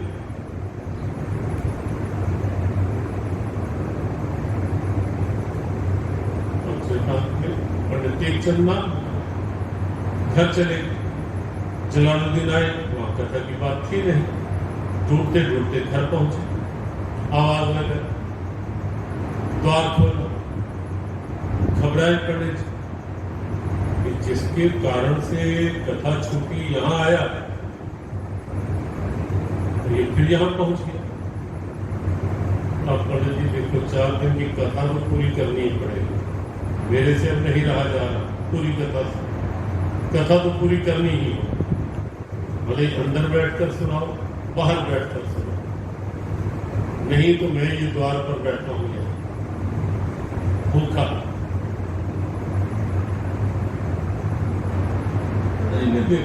देखा कहीं और न घटना घट जाए, कहा अंदर बैठ। अंदर बिठाकर 4 दिन दूसरी कथा पूरी। लंबी घटनाएं बस संक्षेप पूरी हुई कथा। जाने लगे जब जलालुद्दीन, कहा मैं सदग्रस्त हूं, संतान नहीं। मुझे लगता है आपका भाव देखकर लग रहा है कि निश्चित आपके मन में उसके साथ कहीं ना कहीं ताल्लुक हो सके तो मेरे लिए प्रार्थना कर देना। ग्रस्त हूं, संतान। कुछ समय बीता, संतान हो गया।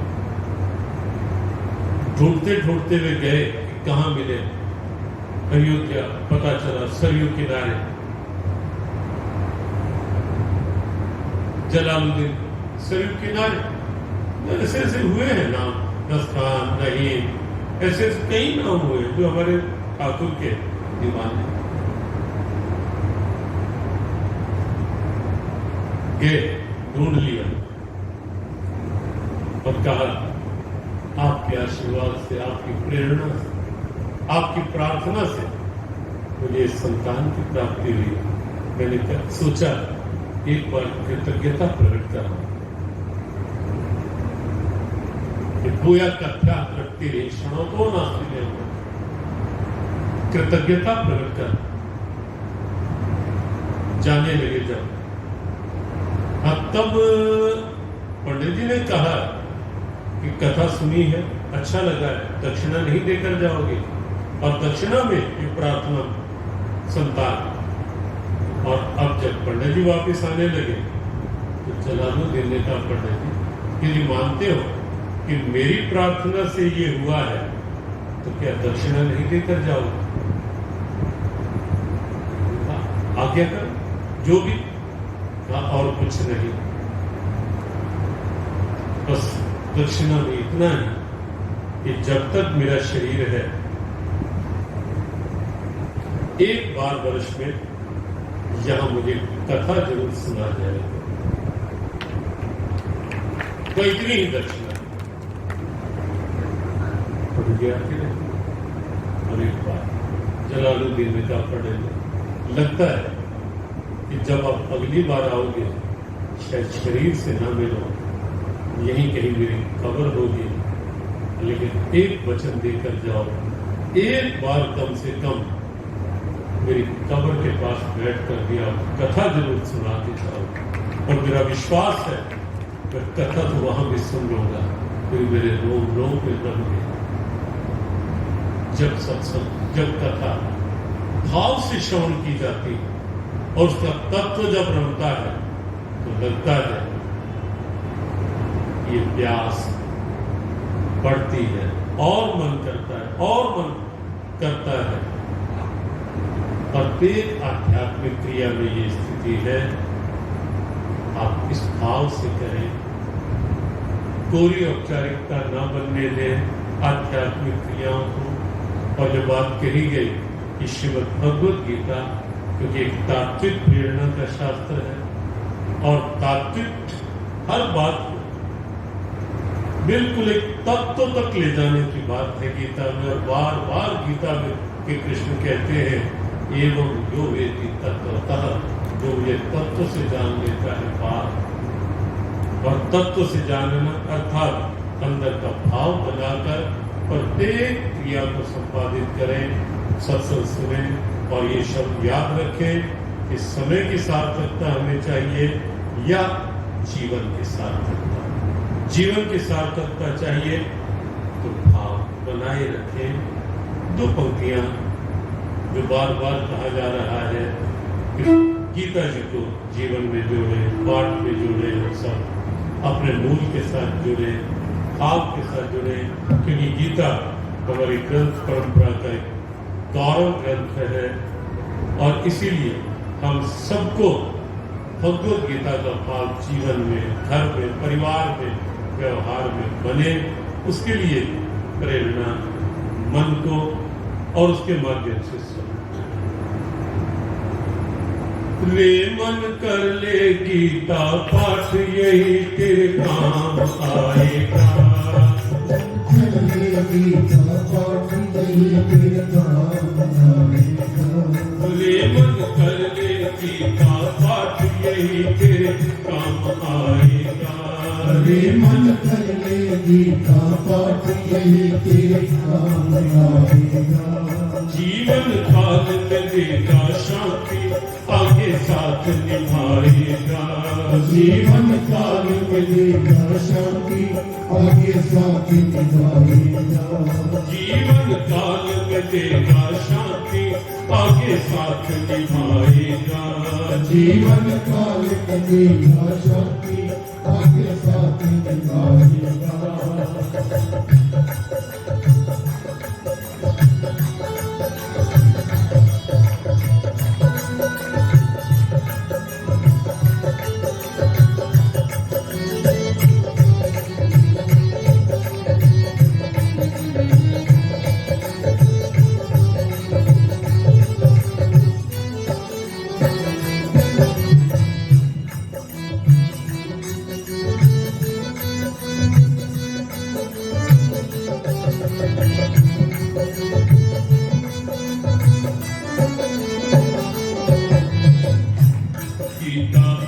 में अद्भुत शक्ति, गीता पाठ में अद्भुत शक्ति, निश्चित मिलती बल बुद्धि भक्ति, निश्चित मिलती बल बुद्धि भक्ति। गीता पाठ में अद्भुत शक्ति, निश्चित मिलती बल बुद्धि भक्ति, गीता पाठ में अद्भुत शक्ति, निश्चित मिलती बल बुद्धि भक्ति।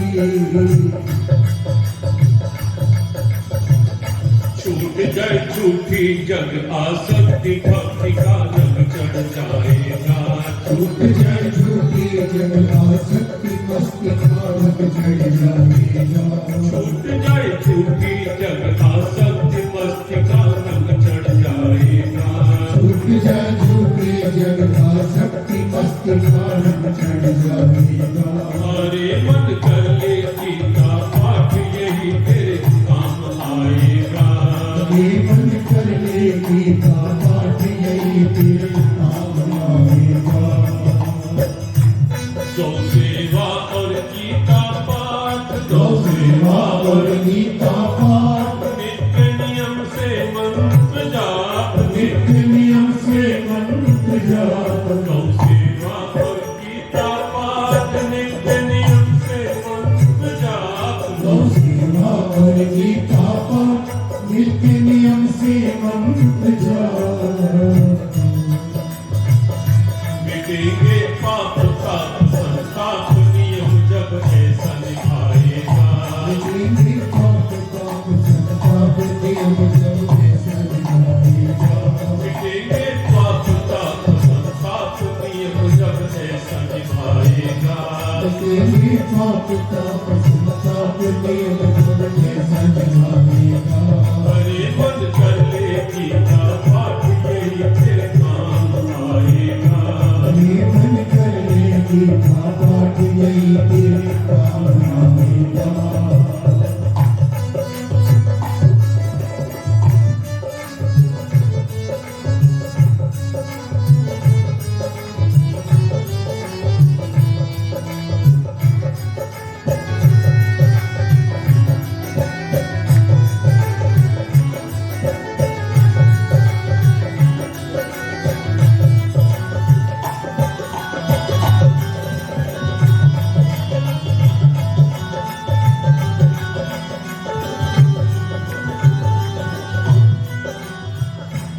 गीता पाठ बहुत सुखकारी, गीता पाठ बहुत सुखकारी, हर लेगा चिंताएं सारी, हर लेगा चिंताएं सारी। गीता पाठ बहुत सुखकारी, हर लेगा चिंताएं सारी। गीता पाठ बहुत सुखकारी, हर लेगा चिंताएं सारी। पद के गीता प्रेम पुजारी, गीत गीता के गाए जा। मन के गीता प्रेम पुजारी, गीत गीता के गाए जा। हरे मन कर ले गीता पाठ, यही तेरे काम आएगा। हरे मन कर ले गीता पाठ, यही तेरे काम आएगा। हरे मन कर ले गीता पाठ, यही तेरे काम आएगा। हरे मन कर ले गीता पाठ, यही तेरे काम आएगा।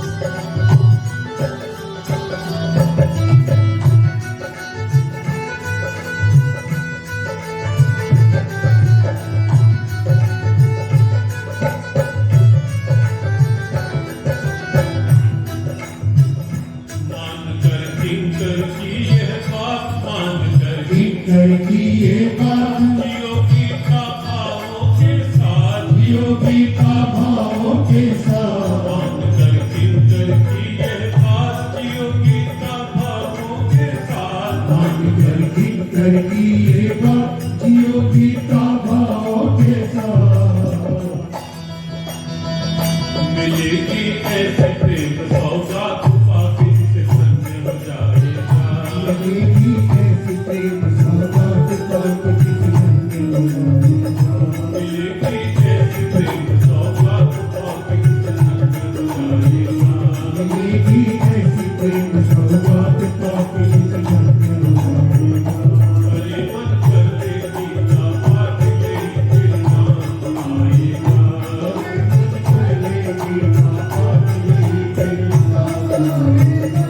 जीवन काल में तेरा शांति आगे साथ दिखाएगा। जीवन काल में तेरा शांति आगे साथ दिखाएगा। तेरे नाम आएगा। मेरी तेरे नाम आएगा।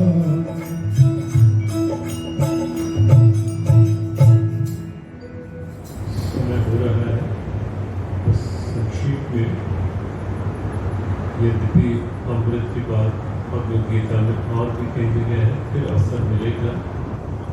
समुद्र मंथन की चर्चा भी भगवद गीता में हुई है, जब उच्चैश्वर समश्वानां विद्धि मामोन्नतोद्भवम् ऐरावतम गजेंद्राणि, उस रूप में अमृत मंथन की चर्चा भी हुई है भगवद गीता में। पूज्य पाद महर्षि का पावन आगमन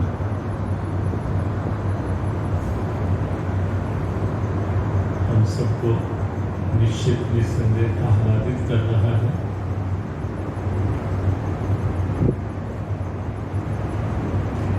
जिनकी कृपा, जिनका स्नेह, जिनके आशीष न केवल इस श्री गुरु काशी को मेला पंडाल सत्संग के रूप में यहाँ हम अनुभव कर रहे हैं, अभी तो जीवन में व्यवहार हो या अध्यात्म, हर विधा में जिनके आशीष सदैव साथ अनुभव रहते हैं, ऐसे पूज्यपाद हमारा श्री का पावन आगमन बस 2-4 मिनट में ही अपने विषय पूर्णता किया। और फिर 2 शब्दों में वहीं से हमारा श्री, क्योंकि आज श्री गुरु काशी सत्संग पंडाल में जो क्रम चल रहे थे उसकी विश्राम है आज के सत्र में है। एक चर्चा चल रही थी कुंभ का अमृत योग और श्रीमद् भगवद गीता का अमृत भाव। उसमें महर्षि आज भगवद गीता के अमृत भाव का जो कल संकेत था, प्रारंभ में विष और बाद में अमृत, आत्मबुद्धि प्रसाद जन, और प्रारंभ में अमृत और बाद में विष, राजसुख की बात है, विषेंद्रिय संयोग। और आज गुणातीत के भाव से भी सुख और दुख के बाद एक और जन्म मृत्यु जरा व्याधि दुख दोषानुदर्शन, लेकिन गीता ने हर बात में जहाँ एक पक्ष दिखाया वहाँ समाधान साथ बताया, उपचार साथ बताया कि संसार का ये रूप तो देखें, लेकिन इस रूप को देखते देखते इससे अतीत जो अमृत भाव है यही रूप नहीं, इसमें रहते हुए हमें इससे अतीत नाशी में अविनाशी, इस जन्म मृत्यु में संसार में, इस मर्त्य लोक में भी अमृत का अनुभव, जन्म मृत्यु जरा दुखे विमुक्तो अमृतमश्नुते, गुणातीत की अवस्था, उस और जीवन को लेकर चलना है जो जीवन का लक्ष्य है। और श्रीमद् भगवद गीता में कर्मयोग, यज्ञ के भाव को भी यज्ञ शिष्टामृत भुजो के रूप में लिया गया। यज्ञ भी अपने आप में अमृत है, और साथ ही साथ एक कथा श्रवण या भगवत भाव का श्रवण हो, जाप हो, ध्यान हो, पाठ हो या वाचन हो, कुछ भी हो, यदि वो भाव से है तो वह भी अपने आप में अमृत है। और इसीलिए वहाँ तृप्ति नहीं है, वहाँ प्रतिक्षण वर्धमानों के भाव से विस्तृण आत्मनो योगम विभूतिम च जनार्दन वो यह कथ्या तृप्ति रही क्षणतो नास्ति में अमृतम। अर्जुन कहते हैं कि कृष्ण अब बार बार सुनाते रहो, मेरा मन तृप्त नहीं हो रहा।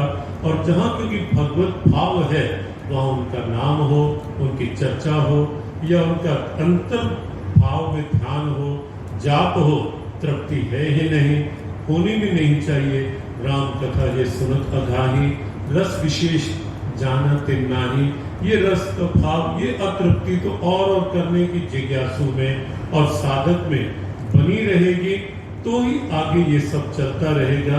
और जहाँ ये लगने लग गया कि बस अब मैंने बहुत सुन लिया, अब मैंने बहुत जाप कर लिया, तो लगता है हमें कि किया ही नहीं। जब ये किसी ने कह दिया कि मैंने बहुत ध्यान कर लिया, इसका मतलब किया है, बहुत किया है, और अतृप्ति होगी और जिज्ञासा बढ़ेगी, नहीं और करना चाहिए, क्योंकि अनंत में प्रवेश है, अथाह में प्रवेश है, और वह अमृत जो है वह भी एक अथाह है। समुद्र मंथन से मिलने वाला अमृत वह एक रूप था, लेकिन स्वर्ग का अमृत वह एक रूप है, उसकी वास्तविकता हम जानते ही हैं, और वह वास्तविकता स्वर्ग के अमृत की उस समय भली भांति स्पष्ट हो गई थी जब स्वर्ग के देव अमृत कलश लेकर भारत की दिव्यता महामुनि सुखदेव के सामने आते हैं और एक याचना का पात्र लेकर कहते हैं, ये कथा का अमृत हमें पिला दो, ये अमृत दीक्षित को। और सुखदेव महामुनि जो उत्तर देते हैं, भागवत कथा में अनेक विद्वज्जन बैठे हैं, हम प्राय सुनते हैं, उसके विस्तार की आवश्यकता लगती नहीं। हम प्राय जानते हैं कि सुखदेव महामुनि ने उत्तर क्या दिया और कैसे उन्हें खाली लौटा दिया कि ये अमृत तुम्हारे लिए नहीं। निश्चित और निस्संदेह यह जो लाभ इन दरियों पर बैठ करके, इस रूप में बैठकर ये हमें प्राप्त है, ये कहीं नहीं, किसी और के लिए नहीं, स्वर्ग के देवों को भी नहीं। यह अमृत जो प्राप्त हो रहा है ये किसी और के लिए नहीं। और उस अमृत की बात भगवत गीता में तात्विक रूप में की गई है। गीता में भक्ति के लिए अमृताष्टक भी है भगवत गीता में 8 श्लोकों में, जहाँ भक्ति योग में 12वें अध्याय में 13 से 20 तक के श्लोक, 13 से 19 तक के 7 श्लोकों में 39 लक्षण बताए अद्वेष्टा सर्वभूतानां से लेकर के स्थिर मते तक, जो 39 लक्षण बताए गए। और 5 बार उसमें कहा गया यो मत भक्तः स मे प्रियः भक्तिमान यस मे प्रियः। और अंतिम श्लोक में भगवान ने कहा कि ये जो बात मैंने तुझे कहा, ये केवल लक्षण नहीं, ये केवल गुण नहीं, ये केवल एक अवस्था ही नहीं, ये तो धर्म का अमृत है। ये तो धर्म्यामृतमिदं यथोक्तम परिपास्ते श्रद्धाना मत परमा भक्तस्तेति मे प्रिया। या अतीव प्रिय कहा, बस 2 शब्दों में 2 बातें इस श्लोक को लेकर कहते हुए 39 लक्षण हैं। एक एक लक्षण बहुत महत्वपूर्ण है, बहुत महत्वपूर्ण। और सच में जीवन का सही दर्शन देखना हो तो जीवन के वास्तविक दर्शन के लिए ये एक दर्पण का काम करते हैं। मुझे कैसा होना चाहिए, यह भक्ति कैसी हो, यह धार्मिक होना कैसा हो सकता है। और अपनी संस्कृति में धर्मम चरण कहा गया है, धर्म का आचरण, और ये लक्षण इसीलिए धर्म का अमृत कहे गए। और इन लक्षणों को लेकर कई बार ये बात आई, ये हमारी लाइफ वैल्यूज है, ये ह्यूमन वैल्यू, ये गीता का जीवन मूल्य है, मानवीय मूल्य है। और ये वास्तव में हमारे भारत की दिव्यता है। यहाँ धर्म को केवल मजहब नहीं, केवल रिलीजन नहीं, केवल संप्रदाय नहीं, गीता ने माना, केवल मत मतांतर नहीं, गीता ने ये माना, ये है धर्म का अमृत। और जीवन में वास्तविक अमृत चाहिए तो इसको जीवन में उतारो, इन लक्षणों को उतारने का प्रयास करो। और सेवन का यथोक्तम पर्युपास्ते, और पर्युपास्ते जो बात प्रथम दिन से कही गई, आज भी कही गई, श्रद्धानम, यहाँ भी श्री भगवान ने कही, श्रद्धा पूर्वक, भाव पूर्वक, कोई भी क्रिया औपचारिकता नहीं। और औपचारिकता किसी भी क्रिया को तात्विक रूप में अनुभव होने भी नहीं देगी, अंदर जाने भी नहीं देगी। भाव और श्रद्धा ही है जो ज्ञान को भीतर ले जाती है। संत दर्शन करते करते कुछ हमारे श्री समक्ष हैं, उनकी कृपा कोर को अनुभव करते करते मान लो भीतर एक भाव है, तो निश्चित है कि साधक जिज्ञासु उस कृपा को, उस आशीष को अपने भीतर खींच सकता है, ले सकता है। वो भगवंत की कृपा हो, संत की कृपा हो या ग्रंथ की कृपा हो, पूरी श्रद्धा होगी, खींच सकता है। और केवल पूरी स्थिति होगी तो वहां तक समय की सार्थकता, जो आज विशेष बात आग्रह पूर्वक कही गई कि हमें केवल समय सार्थक करना है या इस समय के माध्यम से जीवन सार्थक करना है। जब श्रद्धा होगी, भाव होगा और परिपास्ते सेवन करने की जिज्ञासा और संकल्प बन जाएगा, तब भगवान कहेंगे ऐसा भक्त मुझे अधीर किया है। एक छोटी सी बात कह करके कि जहां ये लक्षण है, शिव भगवान ने उनको प्रिय कहा, और जो सेवन कर रहा है भी श्रद्धा पूर्वक, या प्रयास में है, उसको कहा अति प्रिय। बहुत बार जिज्ञासा होती है कि ऐसा क्यों? एक सीधा सा उत्तर, माँ का पुत्र, बड़ा पुत्र भी जो चल पा रहा है वो भी प्रिय है माँ को, लेकिन जो अभी घुटनों के बल चलकर माँ के पास आना चाह रहा है, भाव है, श्रद्धा है, माँ की गोद में पहुंचो, चल नहीं पा रहा, वो माँ को अत्यंत प्रिय है। और जब वो प्रयास भी करता है तो माँ आगे हाथ बढ़ा करके उसे अपने पास खींच लेती है, अपने हृदय में लगा लेती है। आओ हम श्रद्धा पूर्वक, भाव पूर्वक, तुम्हें माता, हमारे परमात्मा की जब हम स्तुति करते हैं तो पहले माँ कहा, हम उन्हें पुकारे, श्रद्धा पूर्वक इन लक्षणों का सेवन करने का मन बनाए, प्रार्थना करें, बढ़ने का प्रभु की ओर प्रयास करें, भले ही घुटनों के बल चल करके, लेकिन यदि लक्ष्य अच्छा, भाव सच्चा, विश्वास पक्का है तो भगवान की कृपा के उठे हुए हाथ भक्तस्ते अति प्रिया के रूप में हमें अपने कृपा की गोद में ले लेंगे और वही जीवन का वास्तविक आनंद, वास्तविक अमृत होगा। प्रभु की कृपा बनी रहे। श्री गुरु काशी को मेला, यद्यपि मेला के रूप में नहीं रहा, कोविड का प्रभाव रहा, लेकिन यहाँ ठाकुर श्री रमन बिहारी जी की कृपा, ये श्री गुरु काशी कुंभ सत्संग पंडाल में प्रथम दिन सुंदरकांड के भाव से प्रारंभ हुआ। पूज्य भाई श्री की कथा 8 दिन तक श्रीमद् भागवत कथा के अमृत का स्नान हम सब ने यहाँ इस मंच से किया। सायंकाल उन दिनों एक संतों के आशीर्वाद मिले। 3 दिन तक पूज्य जगदगुरु राम भद्राचार्य जी महाराज के द्वारा श्री रामचरितमानस और गीता जी का समन्वय भाव का दिव्य लाभ हम सब ने लिया। और वर्ष प्रतिपदा के दिन से लेकर सौभाग्य हम सबका ये वर्ष प्रतिपदा नव संवत यहाँ पूज्य महाराज श्री की कृपा में सन्निधि में प्रारंभ हुआ। और यहाँ पूज्यपाल मलुक पीठाधीश्वर जी महाराज सन्निधि में वाल्मीकि कथा प्रारंभ हुई। सायंकाल पूज्य श्री कृष्णचंद्र शास्त्री ठाकुर जी महाराज की सन्निधि में श्री रामचरितमानस के भाव का अमृत हम सबको वह रसपान करने का सौभाग्य मिला। और 21 को श्री रामनवमी के दिन हम सब ने प्रभु राम की बधाइयाँ पूज्य मलुक पीठाधीश्वर जी महाराज के संग श्री राम जन्मोत्सव के भाव का आनंद लिया। 22 तारीख से पूज्य महाराज श्री की कृपापूर्ण आज्ञा कहें या जो भी, हमें महाराज श्री ने कहा कि हमारी तो यहाँ पे घर की सी बात है, जो महापुरुष आ रहे हैं उनको सुने। महाराज श्री का स्नेहिल आशीर्वाद कि गीता सत्संग भी हो यहाँ। यद्यपि एक बार निश्चित हो गया कि 22 से आश्रम में है, लेकिन सबको लगा और पूज्य महाराज श्री ने फिर से संकेत स्वयं ही कर दिया कि आश्रम में व्यवस्था होने और जिस ढंग से आप सबका उत्साह भाव देखने को मिला और जिस ढंग से नित्य प्रति आपने पूरा समय कोविड के इस प्रभाव में भी पूरे शांत चित्त से बैठकर गीता जी में उनका कथाओं का क्रम नहीं है, केवल एक जीवन का दर्शन है, किंतु भी आपने जितनी शांति से श्रवण किया तो लगता है कि पूज्य महाराज श्री ने कहीं अंतर्भावों को पहले ही अनुभव कर लिया सबके, कि हॉल में होगा तो कैसे तो संभव होगा, कहीं और फिर सब एक साथ सबके बैठेंगे इधर उधर अंदर बाहर आश्रम में भी, तो निश्चित महापुरुषों की अंतर्दृष्टि रहती है। और उसी के अनुसार पूज्य महाराज श्री ने उसी दिन ये सायंकाल संकेत किया कि नहीं पंडाल में ही चलने दो।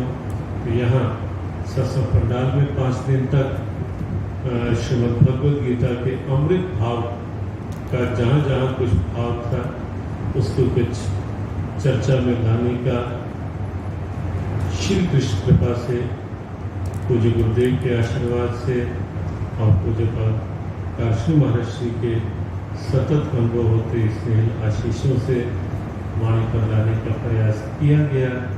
जो भी वाणी पर आया वो केवल और केवल कृपा का ही प्रसाद, अपना तनिक भी कोई प्रयास नहीं, इसलिए सब कुछ समर्पित ठाकुर श्री श्री रमन बिहारी जी के प्रति, पूज्य महर्षि के प्रति बस कितना ही कह करके वाणी को विश्राम और पूज्य महर्षि जैसा चाहें, यदि लगे अनुकूलता तो फिर दूसरे वहीं से बस विश्राम के, नहीं तो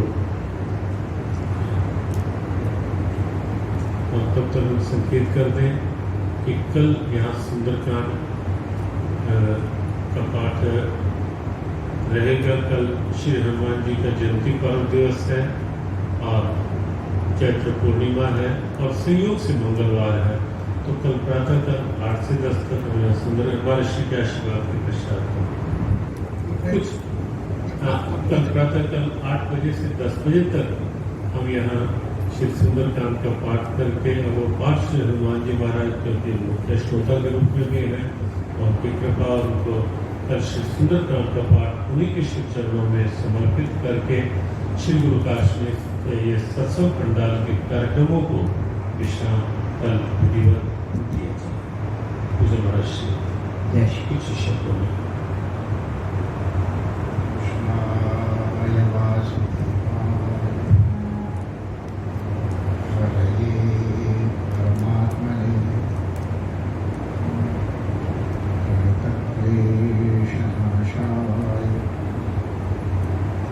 श्री